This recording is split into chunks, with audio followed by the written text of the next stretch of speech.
No Alvo com Heron Falco.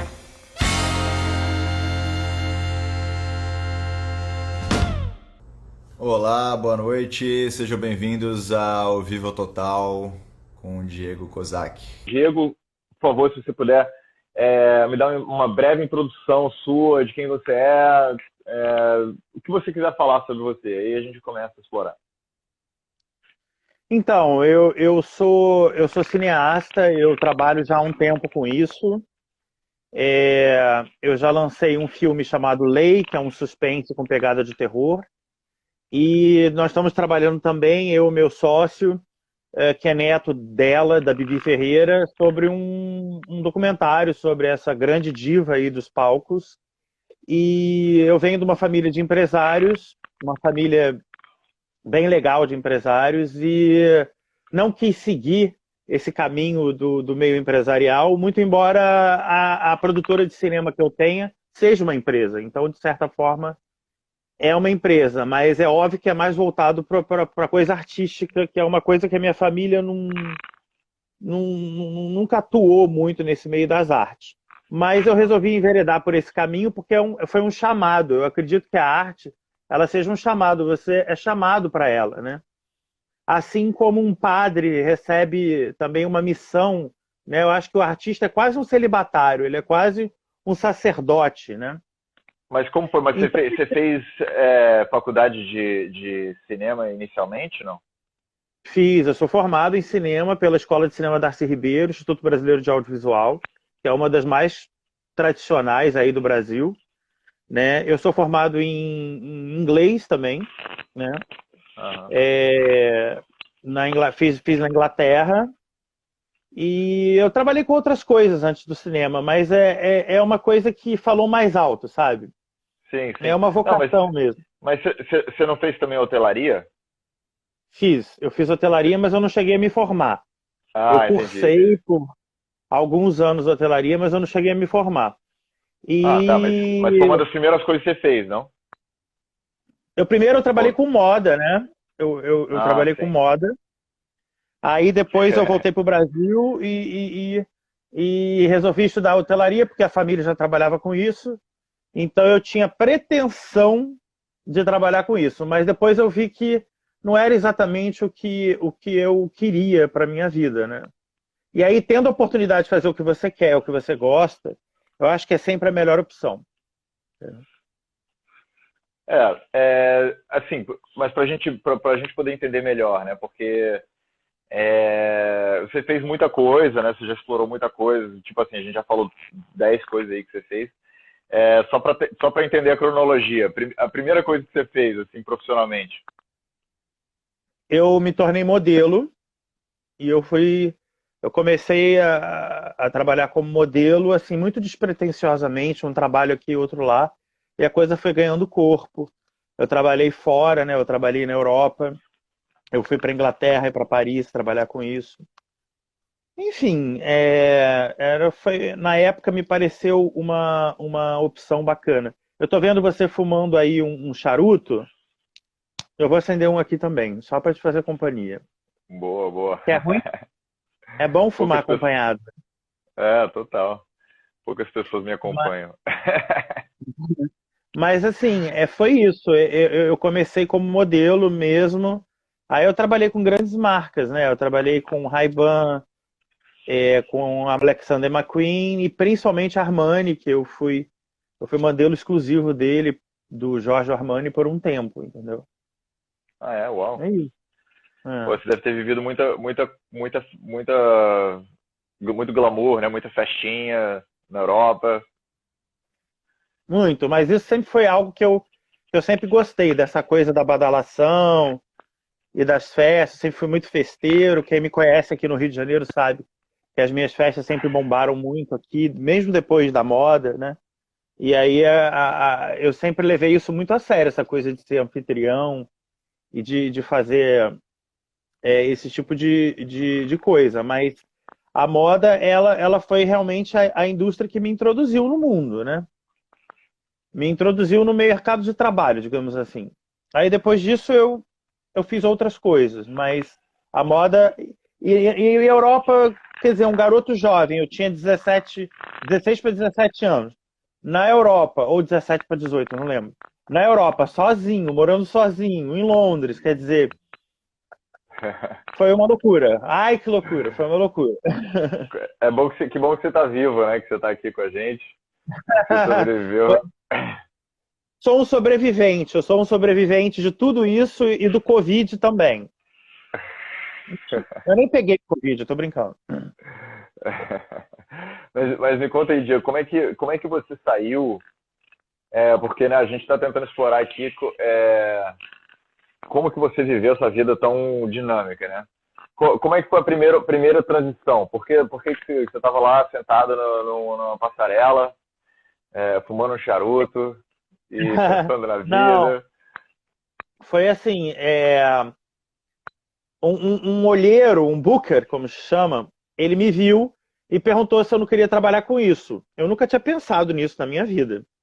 Para mim, modelo era coisa da Gisele Bündchen, da Claudia Schiffer, da Cindy Crawford. Não tinha nada a ver comigo.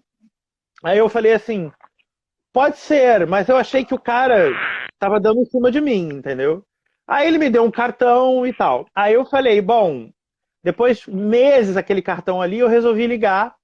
Era uma agência, de fato, existia e tal. Eu vi que era uma coisa mais séria. E eu fui lá e fiz um casting, né? Um teste. E eu passei, por incrível que pareça, eu passei.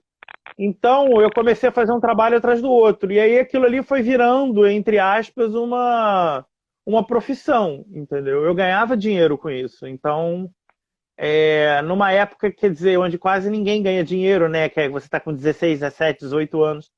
E aí eles acharam que eu tinha que ir para a Europa e tal, entendeu? Porque já tinha dado o que tinha que dar aqui, entende? Sei. Olha só quem tá entrando aí, você viu? Quem? Eu não vi, quem? Ricardo Stambowski. Ricardo Stambowski, adoro o Ricardo. Eu nunca o conheci pessoalmente, mas já ouvi falar muito do senhor. Grande cerimonialista. O Danilo, meu amigo. Oi, Danilo, tudo bem?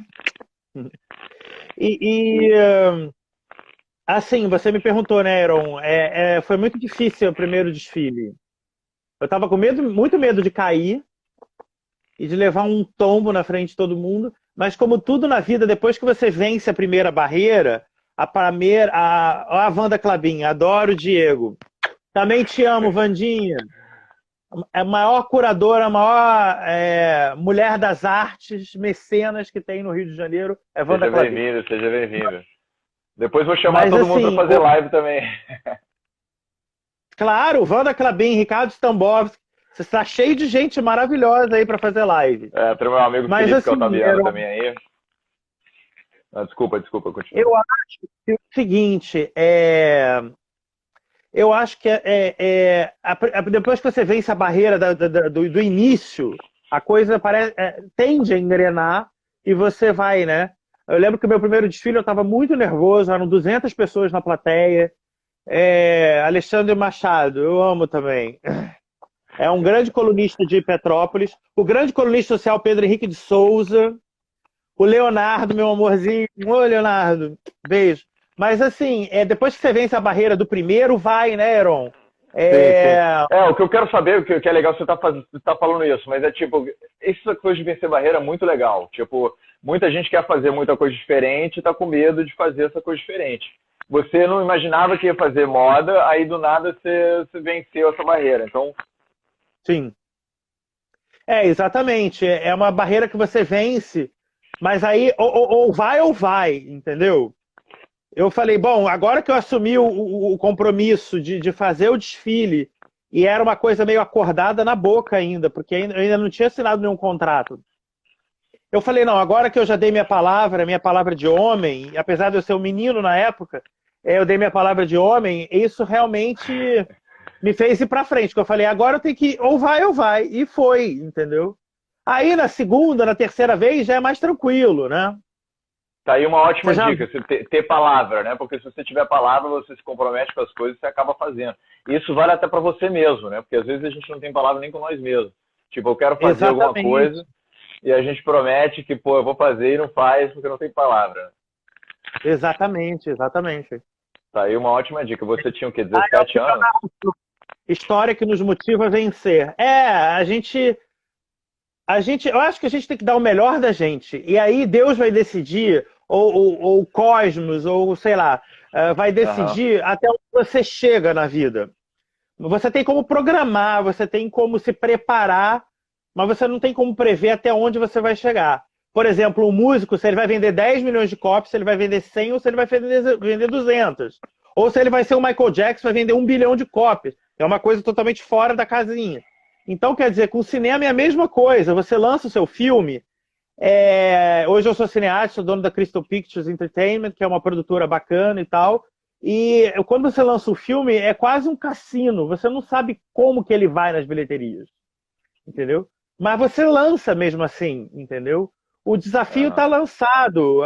As roletas rodaram as roletas. E aí você vai ver se o seu filme vai bem, mal, ruim, ótimo, excelente. Mas também é assim também. Na vida é assim também. Mas eu vou te perguntar assim, que eu acho que todo mundo se pergunta isso. Qual que é a calibragem, sei lá, que é feito? Como é que a gente decide, entendeu? Se é uma coisa que a gente está perdendo tempo, entendeu? Uma coisa que a gente está sonhando, ou até pior, ou a gente está sendo egocêntrico e está viajando, sabe?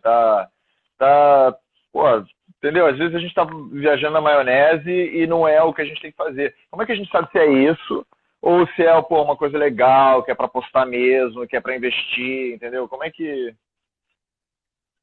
Olha, eu acho que isso depende de vários fatores, né? Eu acho que o sucesso, como as pessoas pensam, ele é muito relativo, porque ele pode ser sucesso de dinheiro, de grana que você junta, pode ser prestígio profissional, né? Então, às vezes, o cara nem faz tanto dinheiro, mas o cara é o melhor profissional naquela área. Pode ser o sucesso midiático, de mídia, né? Então, você pode ver, por exemplo, um Pablo Vittar da vida. Ele é um artista midiático, ele está na mídia. Mas, na minha opinião, eu não gosto, entendeu? Não é meu tipo. Então, eu prefiro ouvir, talvez, um Mozart que venda menos hoje em dia, mas que, na minha opinião, tem qualidade. Então, às vezes, também depende da qualidade do que você faz. Quer dizer, tudo isso influencia vários tipos de sucesso. Tem o sucesso acadêmico, um sucesso acadêmico, que você pode ter, sei lá, doutorado, mestrado, pós-doutorado, né? Enfim, tem vários tipos de sucesso. Você tem que definir para você o que é sucesso para você, entendeu? Você tem que ver se eu estou certo. Você tem que se perguntar, primeiro tem que saber muito claramente, né? Tipo, o que existe aí, né? Porque muita gente confunde, começa a fazer uma coisa e acha que quer e não quer e tal. Acho que vale a pena entender bem, né? Aonde você está entrando e o que você quer daquilo, né? O que eu quero dessa parada que eu estou entrando, né? Exatamente. O que você quer e o que você espera disso, né? É importante você saber. Agora, eu fiz várias coisas antes de chegar no cinema. Tudo bem, eu já fazia filminhos aqui, bem amadores, aqui com os meus amigos. Aqui, na época de colégio, eu escrevia o filme, eu fazia o cenário, eu fazia tudo. Eu nem sabia filmar direito, era filmado com aquelas câmeras, sabe, de ir pra Disney, aquelas VHS. Mas eu já fazia umas histórias aqui com os meus amigos de colégio. Quem me conhece da época do colégio sabe disso. Então, é uma coisa que eu já tinha uma tendência. Eu comecei a estudar cinema desde muito, muito novinho, acho que com 11, 12 anos. E aí, o fato de eu ter virado crítico de cinema também. Eu também sou critico e tal. Mas, assim, o cinema ele veio meio que tardiamente, porque antes eu fui modelo, eu fui em Relações Internacionais dos Jogos Pan-Americanos, eu trabalhei com hotelaria no Hotel Novo Mundo, no Copacabana Palace. Então, quer dizer, eu fiz muita coisa até eu decidir que eu realmente queria fazer isso aqui, entendeu? Porque muita gente falava, não faz cinema no Brasil não, que não dá dinheiro.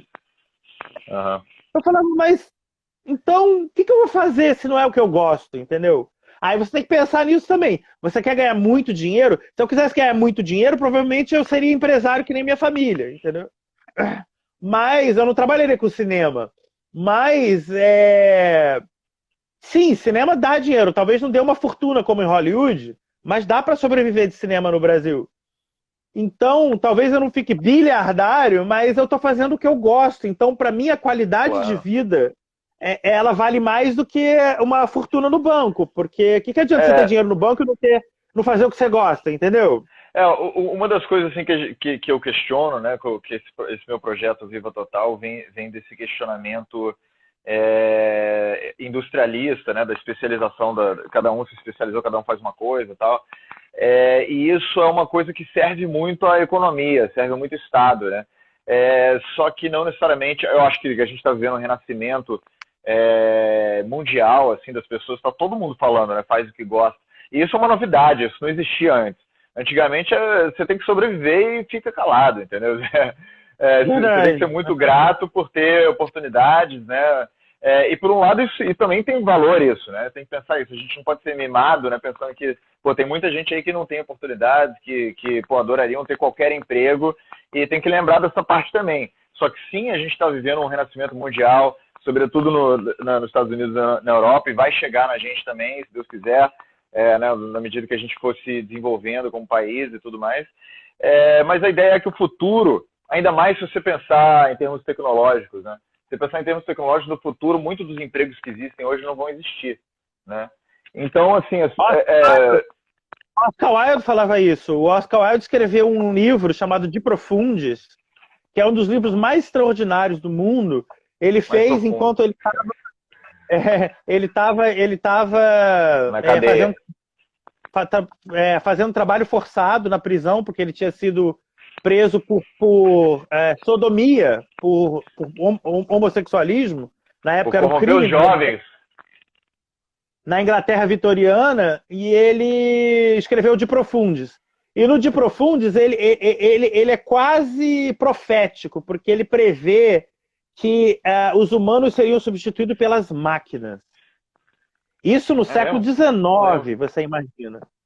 Então, quer dizer, o Oscar Wilde já cantava essa pedra há quase 2 séculos atrás. Mas o Oscar Wilde é um grande profeta, né? Eu gosto muito dele. Eu li De Profundis quando eu tinha 16 anos, cara. Eu não lembro de jeito nenhum, mas vale a pena ler de novo. Eu li toda a obra e principalmente quando eu morava na Inglaterra, porque ele é britânico, então lá o Oscar Wilde para eles lá é como se fosse o Machado de Assis aqui. É como se fosse, talvez um pouco mais contemporâneo. É como se fosse quase um Paulo Coelho aqui, que todo mundo leu, entende? Jorge Amado, uma coisa assim, entendeu? Então, ele é considerado o segundo maior escritor da língua britânica. Depois apenas de Shakespeare, de William Shakespeare. Então, é uma obra brilhante a dele. Todo mundo, quem puder, assiste. Leia, porque é sensacional. Então, exatamente. Mas aí, considerando tudo isso, então a gente tem que começar a pensar, eu acho, né? A gente coletivamente, né? O ser humano tem que começar a pensar em coisas um pouco além do tipo, o que eu faço, entendeu?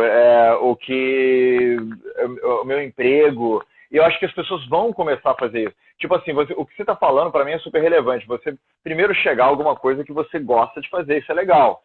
Mas além disso, depois de você chegar a uma coisa que você gosta de fazer, transcender até isso, sabe? Começar a fazer mais coisas, fazer mais de uma coisa, entendeu? Integra as diferentes coisas que você já fez. Pô, você já fez moda, você pode fazer um grande festival de moda e juntar com um festival de cinema. As pessoas começarem a, entendeu, transbordar a experiência que elas já tiveram. Claro. Quanto mais experiência você puder ter na sua vida, melhor, porque isso acrescenta. Por exemplo, no cinema tem uma coisa que chama direção de arte, que é o figurino, é o cenário, etc. Dentro do figurino, eu entender de moda me ajuda muito, porque eu olho um figurino e falo, caramba, né? Por exemplo, uma composição de época, por exemplo. Então você tem o figurino do século XVIII, século XIX, do século XV, da Grécia Antiga, né? Então, quer dizer, quem entende um pouco de moda ajuda bastante nesse ponto. Então, quanto mais experiência você tiver acumulada na sua vida, quanto mais coisa você fizer, a tendência é que você comece a conectar uma coisa a outra. Então, você liga a moda ao cinema, liga o cinema à filosofia, liga a filosofia ao mundo empresarial e por aí vai, entendeu? É isso. Então, tá aí que tá o grande lance da pirâmide. Tipo, a gente tem vários ângulos, né, que a gente explora na vida E na medida que a gente vai amadurecendo, a gente vai chegando a um ápice que conecta tudo, né?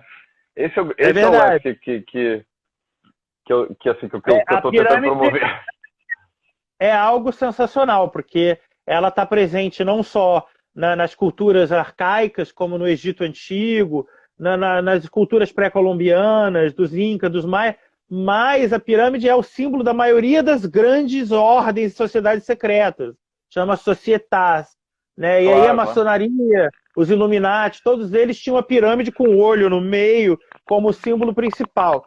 Então, o símbolo da pirâmide, ele simboliza muito além do que a gente pode supor, e esse olho em cima da pirâmide, na nota do dólar, se você olhar para a nota do dólar, o olho é bem aqui, assim, ó. É no topo da pirâmide. Por que é no topo da pirâmide? Porque o topo é o que conecta, entendeu? Todos os lados que estão separados. Se você olhar só um lado, ele acha que ele é autossuficiente, mas ele não fica em pé se não for com os outros lados, entendeu? Verdade. Então, o que eu tô falando é isso, tipo, pô... De estrutura da pirâmide. Exatamente. Então a ideia é essa, né? A ideia do Viva Total é essa ideia de que a gente tem... que Pitágoras falava isso, né? Que tem 4 lados da pirâmide, que é religião, política, ciência e arte. E o mundo é feito desses 4 lados, né? E todo ser humano tem dentro de si essa pirâmide, né?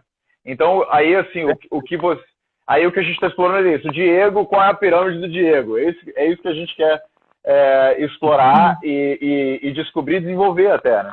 E eu também, né? Todos nós. Todos nós. Essa elucidação é fundamental para todo mundo que quer empreender qualquer coisa na vida, né? Quem quer fazer a diferença em alguma coisa, né? E, assim, eu acho que as pessoas se cobram muito. Você não tem que ser necessariamente o melhor. Mas se você der o melhor de você, já é tão grande isso. Já é tão maravilhoso, entendeu? Se você se expressar, se permitir, né? E desenvolver aquele lado seu, né? Claro. Já é muita coisa. Quando eu era mais novo, eu tinha uma certa paralisia de fazer as coisas, porque eu queria ser o melhor naquilo que eu fizesse. Então eu falava assim, se eu fosse cirurgião plástico, eu queria ser o Yves Pitangui. Se eu fosse um dançarino, eu queria ser o Michael Jackson. Se eu fosse um físico, eu queria ser um Einstein. Mas não é bem assim, porque não é você que define o que você vai ser, o que você vai deixar de ser. É uma série de fatores, inclusive a sorte, o acaso. O acaso é sorte. Você está no lugar certo, na hora certa, entendeu? Então nem todas as modelos do mundo vão ser a Gisele Bündchen. Mas elas estão lá. E também, Diego, você não sabe o que você vai gostar. No começo você acha que você vai gostar de tudo, que você, não quero ser Einstein, não sei o quê. Eu gosto um pouquinho de matemática, então quero ser Einstein. Mas no final você desenvolve sua vida assim, você vai vendo, não gosto tanto assim, não. Você vai se descobrindo, né? Você vai se desenvolvendo, vai se descobrindo. Não é só que você vai se descobrindo, você vai mudando também. Nós somos uma metamorfose. A gente vai mudando. Então, o que eu gosto há 10 anos atrás, talvez eu gostava, talvez eu não goste agora, entendeu? Então, quer dizer, há 10 anos atrás eu gostasse de moda. E hoje eu prefiro cinema, entendeu? Total. E por isso que eu promovo tanto essa coisa de não se identificar tanto, né? Eu acho que essa coisa é dos nossos tempos. Não achar assim, eu sou tal coisa, né? Pô, eu tô fazendo cinema, eu tô totalmente imerso hoje como cineasta e eu tô amando isso, né? Mas de repente, tipo, quem sabe, pô, você já foi tanta coisa, eu tenho certeza, até porque a gente se conhece bem aí, eu tenho certeza que em breve aí outras milhões de coisas vão se desenvolver aí, vão se desencadear. E a questão é dizer sim, né? Dizer sim, obviamente, para aquilo que encaixa na gente, para aquilo que se comporta na nossa alma, se comporta no nosso desejo mais profundo, né? Vamos dizer. Exatamente. Só que a gente tem que estar aberto, né, para isso. Eu tenho um amigo que é deputado federal e eu sempre, às vezes eu apresentava ele, o deputado fulano de tal. Ele fala, eu não sou o deputado, eu estou o deputado. Boa. Justamente para um deputado pensar assim é meio... o cara pensa fora da caixa. Mas ele tem razão, né? Porque é um cargo eletivo e que tem 4 anos de duração, quer dizer. Então ninguém é deputado, a pessoa está deputado, né? É verdade. Diferente de um rei, aí a gente pode falar de monarquia, um rei que ele tem uma função vitalícia ali, um imperador, um rei, um monarca qualquer. Agora, um republicano, um político republicano, ele tem que ter a ideia de que ele está naquele período ali. Não, mas mesmo depois... rei, Diego, mesmo rei, porque você vai ver, tipo, pô, rei, qualquer coisa na vida, eu sou o rei, você está representando uma coisa, né? Você está fazendo um papel. Não é tudo que você tá fazendo papel. Tipo, o Príncipe Charles é do teatro, né? Ele é um filântropo, ele é cheio de talentos e interesses diferentes, né? O Dom Pedro II era assim também, né? O Dom Pedro II, então, sensacional. Acho que é o maior estadista que o Brasil já teve. Ele era botânico, ele era patrono das artes, ele era apaixonado por ciência e tecnologia, foi amigo de vários grandes, Bell, sei lá mais quem, e ele trouxe grandes inovações para o Brasil, né, como o telégrafo, que o Mauá estendeu para ele até Portugal. Então, o Dom Pedro, para mim, é assim, um exemplo máximo de um homem renascentista fora da Renascença, quer dizer, um homem que tem múltiplos talentos. Né? Porque os homens renascentistas tinham... Isso é uma expressão, né? Homem renascentista. Então vamos isso. Você tem uma estátua dele, né? Aqui, ó. Um busto dele, maravilhoso. Vossa Alteza Imperial. Vossa Alteza Imperial, Dom Pedro! Tirar um selfie com o Dom Pedro II. Exatamente. Então, Diego, vamos ver umas perguntas aí, vamos ver se o pessoal tem perguntas. E se ninguém fez pergunta aí, por favor, façam perguntas aí pra gente envergonhar o Diego o máximo possível e ver até onde a gente consegue chegar hoje. Tá indo bem pra caramba, cara. A Raquel Rezende, que é amiga da sua avó. Ela tá aí, um iluminista. Verdade, Raquel. Marisa Alfaia. Vamos ver aqui as perguntas. Você tá vendo alguma pergunta aí? Não, pessoal, façam perguntas, pessoal. Vamos lá. Mas você tem alguma pergunta, Heron? Não, é porque eu tô entrando aqui no meu negocinho para ver as perguntas que as perguntas façam. Mas tudo bem, vamos continuar. Assim, a Mônica, então... papo gostoso.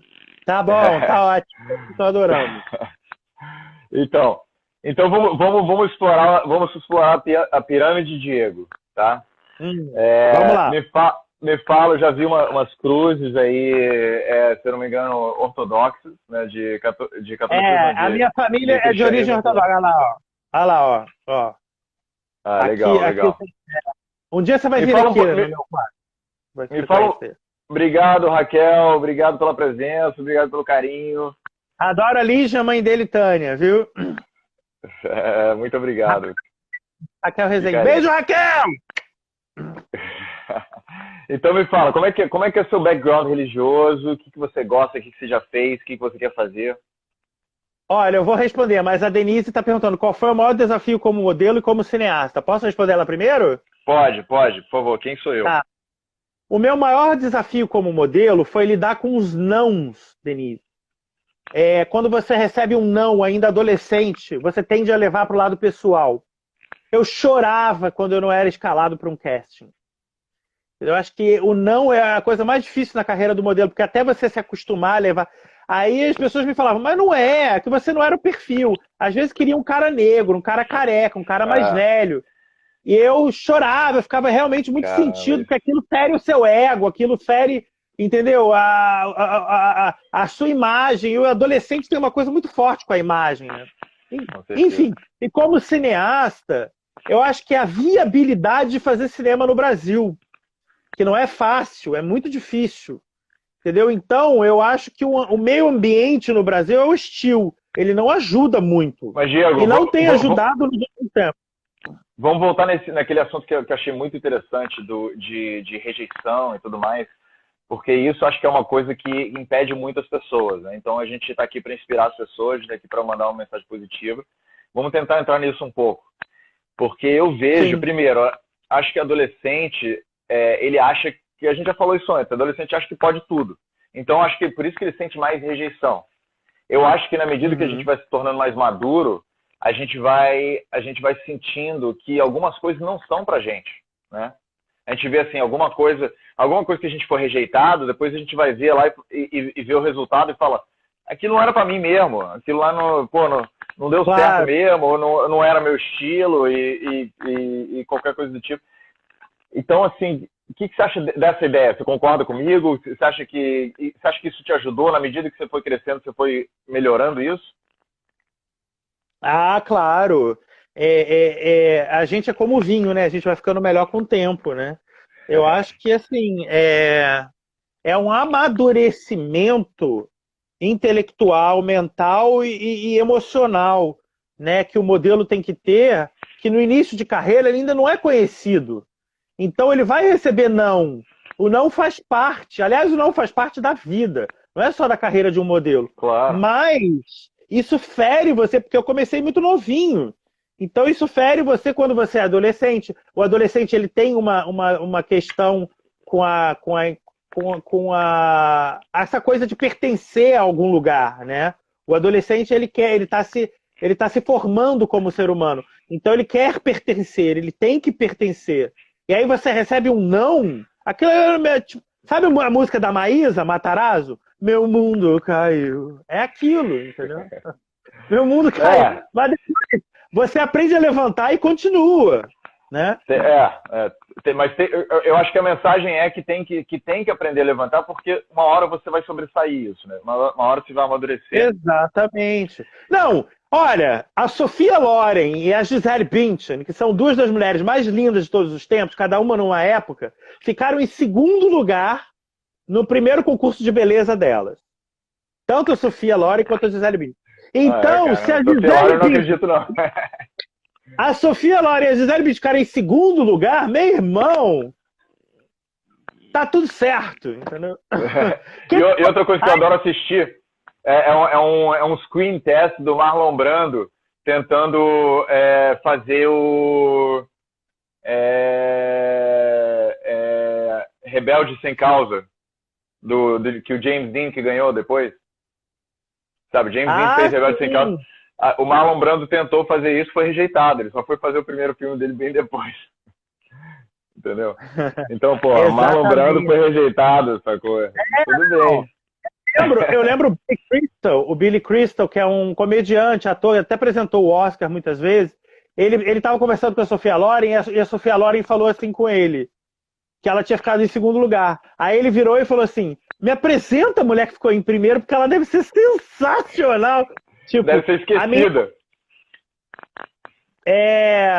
Ela tá perguntando o que houve com a minha sobrancelha. As minhas sobrancelhas são falhadas mesmo. Na época de modelo, eu passava um lápis na sobrancelha. Mas elas sempre foram falhadas assim mesmo. Aí ele tava falando da religião. O Arthur tá perguntando, fala da religião. A minha religião é o seguinte, eu sou de origem russa, né? Minha família russa e árabe, né? E nós somos ortodoxos, né? A família é ortodoxa. Então eu sempre segui o cristianismo ortodoxo, que é a religião vigente na Rússia e em outros países, como os países árabes, a Grécia, também tem as suas igrejas ortodoxas. Então eu nunca segui o Papa, eu sigo o Patriarca, que é o líder máximo da igreja lá. Aqui no Brasil, pouca pessoa conhece aqui. Explica um pouquinho sobre isso, que aqui no Brasil o pessoal não conhece. Rapidinho.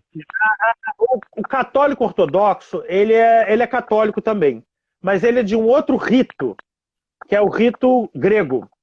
E ele, por exemplo, não segue o Papa, mas o Patriarca, ele não segue a Igreja de Roma, mas a Igreja de São Petersburgo, e ele tem algumas diferenças básicas. Por exemplo, o católico faz assim, o sinal da cruz. O ortodoxo faz assim, o sinal da cruz, ao contrário. E, por exemplo, o padre pode casar na igreja ortodoxa, na igreja católica não, porque o celibato, o voto de castidade não permite. Mas, assim, eu acho até isso mais saudável do padre poder casar, eu acho, entendeu? Mas, assim, tem algumas diferenças, mas basicamente uma igreja que rompeu com a outra. Houve um rompimento da igreja católica apostólica romana do Vaticano e criou-se uma dissidência que é a Igreja Ortodoxa Russa e a grega. São ritos diferentes. Mas, assim, eu também eu participei de algumas ordens iniciáticas. Eu fui Demolei, eu fundei Arcanum Sanctus Angelus, que hoje tem muitos membros, é uma ordem com muitos Mas membros. explica o que é. Eu era chanceler da ordem. É uma ordem uma ordem fraterna, como se fosse uma maçonaria, entende? É isso. E o propósito era estudar teologia, teosofia, os grandes fenômenos do ocultismo. Eu sou ocultista, inclusive eu quero fazer eu já escrevi, está escrito um roteiro sobre isso, e eu quero produzir um filme de vampiro. Aliás, é um dos meus próprios projetos. E assim,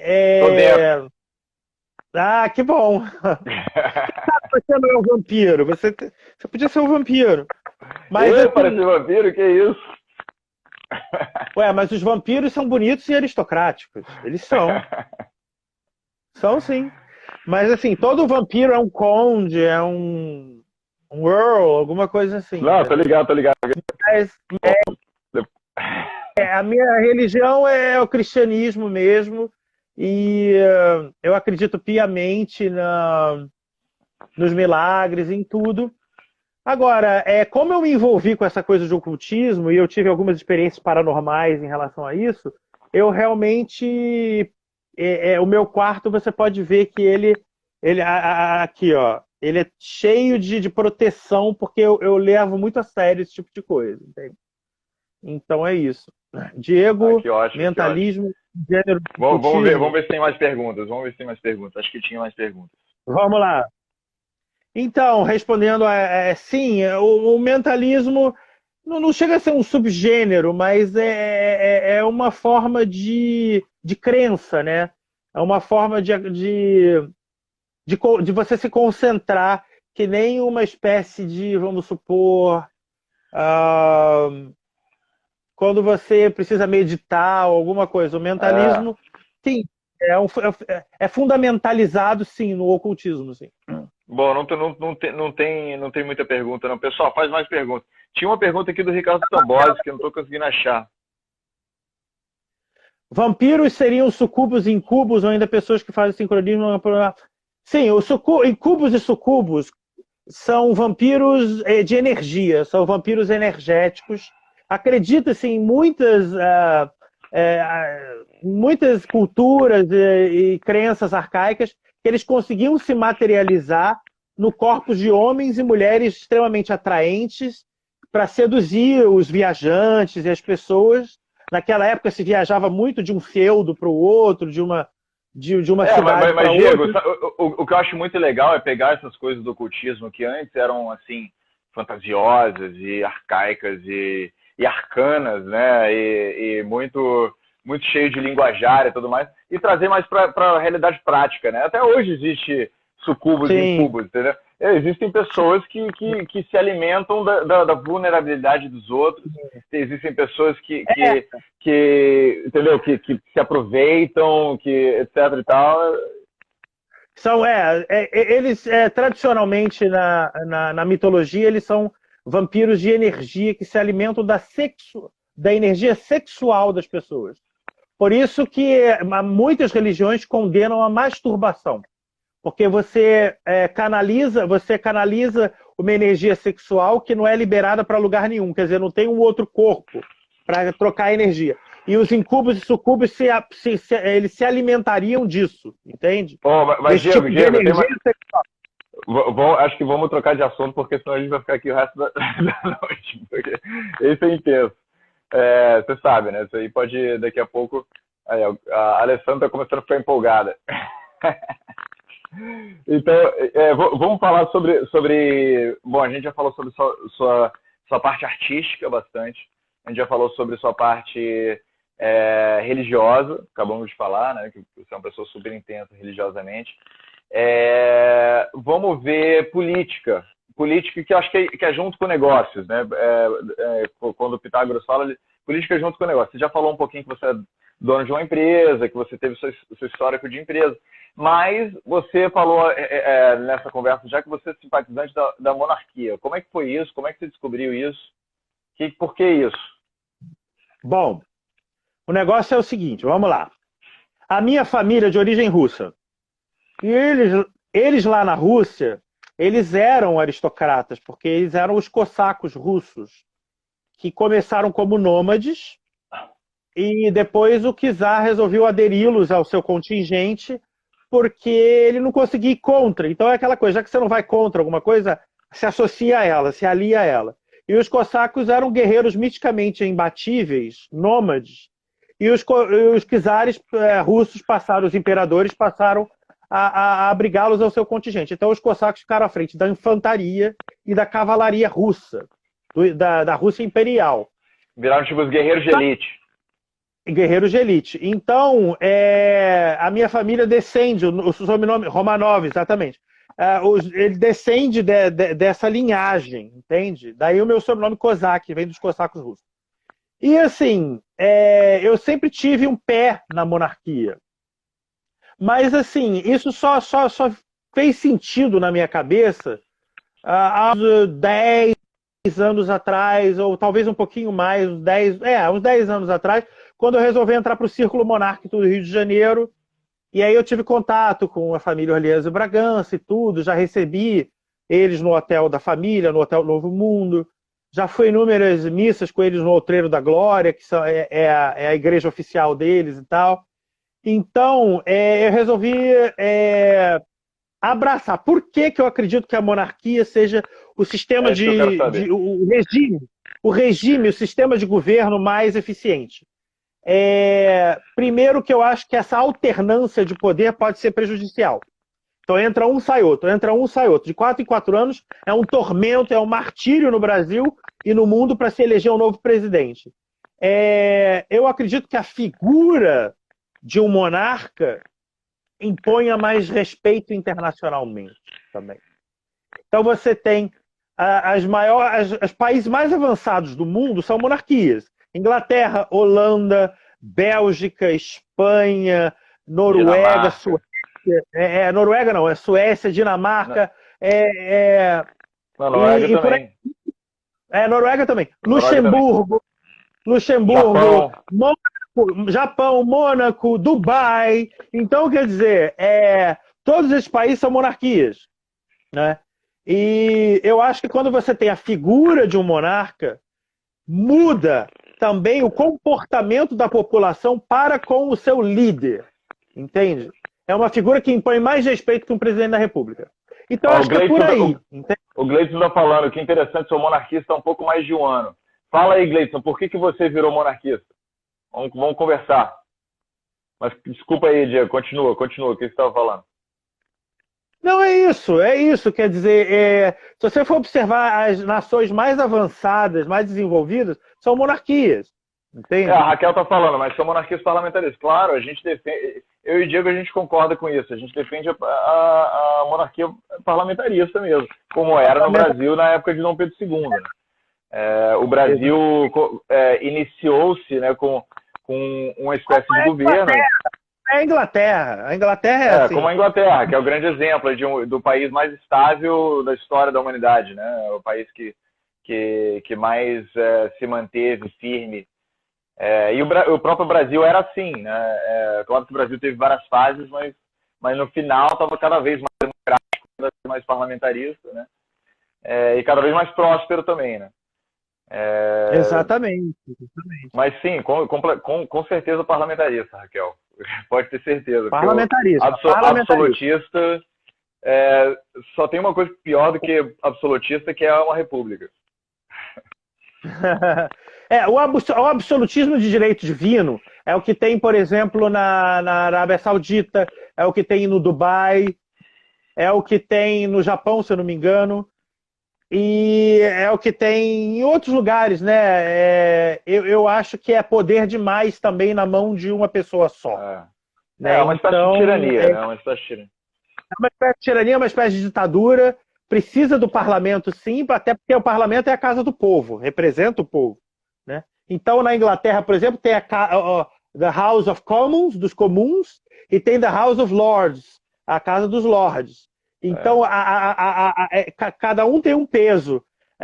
Então, uma representa a monarquia dentro do parlamento e a outra representa o povo, representa a população.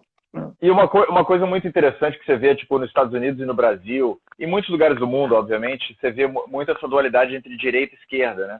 As pessoas se identificam com um lado, né, conservador, liberal, direita e esquerda, e ficam muito firmes nessa coisa. Em monarquias isso é menos comum. Por quê? Porque em monarquia, você tem a direita e a esquerda, você tem para o governo, para o primeiro-ministro, para os partidos e tudo mais. Mas você sempre tem um monarca regendo acima da direita e esquerda. Tanto que na Inglaterra, a oposição se chama Her Majesty's Opposition. Né? Se chama a oposição em nome de Sua Majestade. Então, ela não está tentando derrubar o governo, ela não está tentando derrubar o Estado, ela está tentando repor o governo com melhores coisas. Aqui no Brasil, por exemplo, a oposição é desleal. A oposição, não importa quem é, Bolsonaro, Lula, tanto faz. A oposição está sempre tentando destruir o governo atual. Está tentando... É tipo Nero, né? Está tentando tocar o violino. Ó, deixa eu te mostrar um negócio interessante aqui, ó. Aqui, ó. Vou dar Aí, ó. Isso aqui é o brasão dos Cossack, tá vendo? Tá aqui atrás de mim.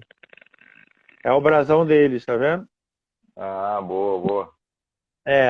Fica aqui no meu quarto esse brasão.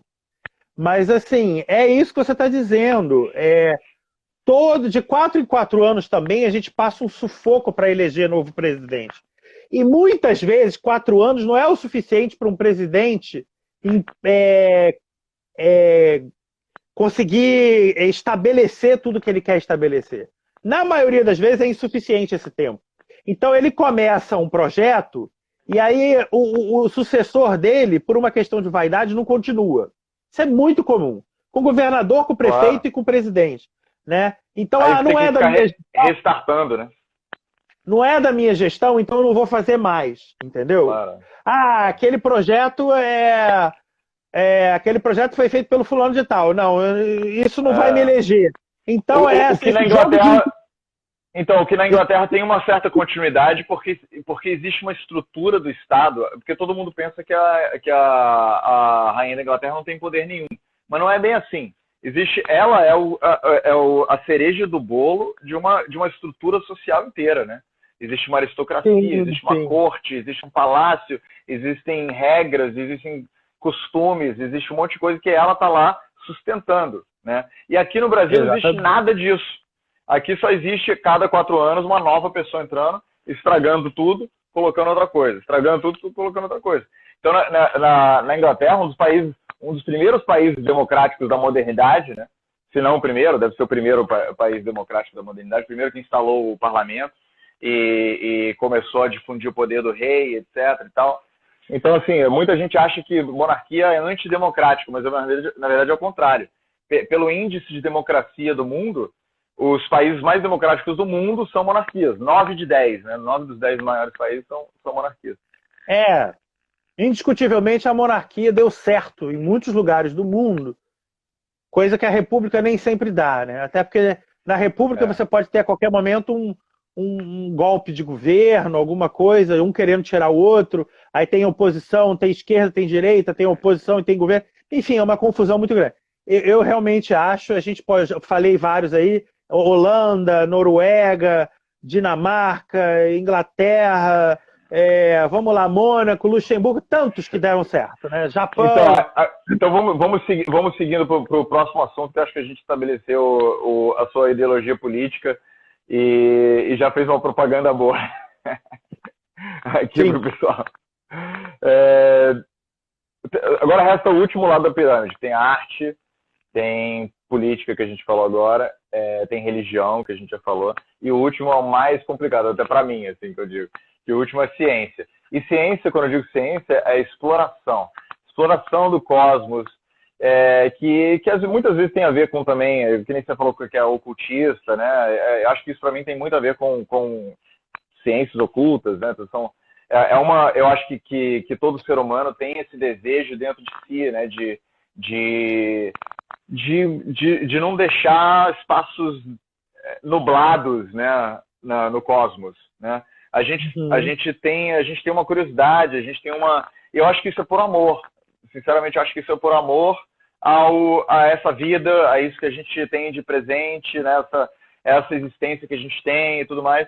E acho que muito cientista moderno não vê dessa forma, vê como, pô, estamos aqui explorando tecnologia, mais coisa. Só que eu acho que vem, o ponto de onde vem tudo isso é por uma vontade de abraçar, entendeu? Uma vontade de se unir com tudo. Aí eu queria saber da sua experiência com isso, com essa exploração. Pode ter a ver com exploração da natureza, com pesquisa, com o que você quiser. Então, eu acho que a ciência ela é a maior aliada da religião, ao contrário do que muita gente pensa. A ciência ela vem provando coisas que a religião já antecipava, né? Então, por exemplo, hoje se sabe que a gente é feito de matéria e de energia, né? E isso foi explicado, tentou ser explicado muito no mundo arcaico, no passado, né? A religião, ela catapulteia uma ideia, né? Seja através da mitologia, seja através dos livros sagrados. E aí você tem o Torá, você tem o Alcorão, você tem a Bíblia, você tem os livros budistas, enfim. E aí, através dessa ideia que surge na religião, a ciência vem para comprovar, né? Então, eu diria que 80% do que se disse, não é que já se provou, mas vem se provando, né? E assim, um exemplo disso, muito claro, é o que se chama de criptozoologia. Você sabe o que é isso? Não, Criptozoologia é uma pseudociência que visa desvendar os animais miticamente avistados, pouco avistados, ou mitológicos. Então, o monstro do Lago Ness, o Sasquatch, é o pé grande. Unicórnio. Então, quer dizer, a criptozoologia deu uma contribuição importante para a ciência tida como tradicional. Como, por exemplo, o selacanto, que era um peixe da era devoniana, que já foi encontrado um fóssil vivo na costa da África do Sul. A lula gigante, o dragão de Komodo. Quer dizer, isso tudo eram fantasias alucinadas na cabeça das pessoas que hoje se provaram tão reais quanto eu e você. Entendeu? Você vê que uma coisa não está separada da outra, né? Exatamente. Então, a criptozoologia ela deu uma contribuição importante. Não é só o monstro do Lago Ness, não é só o pé grande. São muitas e muitas espécies que se julgavam mitológicas ou extintas e que, na verdade, estão aí. A ave do paraíso também. A ave do paraíso também. Tem uma coisa que eu vejo é o seguinte, que antigamente, né, no mundo antigo, esses 4 lados da pirâmide que a gente está falando não eram separados, né? Você tinha, assim, o cara que era religioso, ele era cientista também. Você pode ver Platão, Aristóteles, eles são extremamente pios, né? São Galileu Galilei. Então, eu acho que tem a ver com isso. Ih, caramba, a gente tem 30 segundos restantes. Vamos dizer tchau. Muito obrigado, Diego, pela sua presença. Obrigado. Tchau, todo mundo. Obrigado. Tchau. Muito obrigado mesmo. A gente se fala uma próxima. Vamos sempre se falar no live para todo mundo ver. Vamos fazer outras lives. Valeu, tudo de bom.